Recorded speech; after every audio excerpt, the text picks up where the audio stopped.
ಭಕ್ತ್ಯಾ ತ್ವನನ್ಯಯಾ ಶಕ್ಯ ಅಹಮೇವಂ ವಿಧೋರ್ಜುನ ಜ್ಞಾತುಂ ದ್ರಷ್ಟುಂ ಚ ತತ್ವೇನ ಪ್ರವೇಷ್ಟುಂ ಚ ಪರಂತಪ.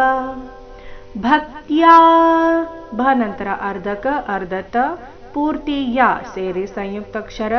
ಭಕ್ತ್ಯಾ ತ್ವನನ್ಯಯಾ ನ ಮೇಲೆ ಆಘಾತ ತ್ವನನ್ಯಯಾ ಶಕ್ಯ.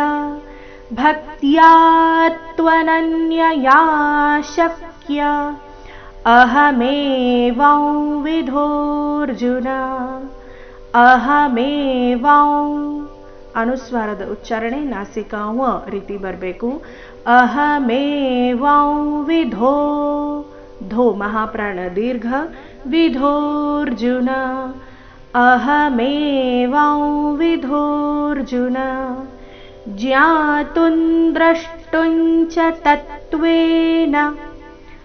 ಜ್ಞಾತುಂ ಅಥವಾ ಜ್ಞಾತುಂ ದ್ರಷ್ಟುಂ ಚ ತತ್ವೇನ. ಚರಣದ ಕೊನೆಗೆ ನ ರಸ್ವ, ಅದ್ರ ಮೇಲೆ ಆಘಾತ ಕೂಡ ಬರಬೇಕು.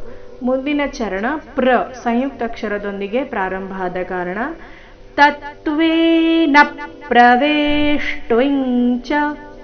ತತ್ವೇನ ಪ್ರವೇಷ್ಟುಂ ಚ ಪರಂತಪ. ಕೊನೆಗೆ ಪ ರಸ್ವ, ಅದನ್ನ ದೀರ್ಘ ಮಾಡಬಾರ್ದು. ಪರಂತಪ ಈ ರೀತಿ ಬೇಡ.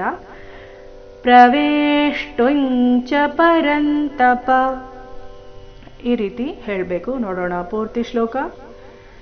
ಭಕ್ತ್ಯಾ ತ್ವನನ್ಯಯಾ ಶಕ್ಯ ಅಹಮೇವಂ ವಿಧೋರ್ಜುನ ಜ್ಞಾತುಂ ದ್ರಷ್ಟುಂ ಚ ತತ್ವೇನ ಪ್ರವೇಷ್ಟುಂ ಚ ಪರಂತಪ.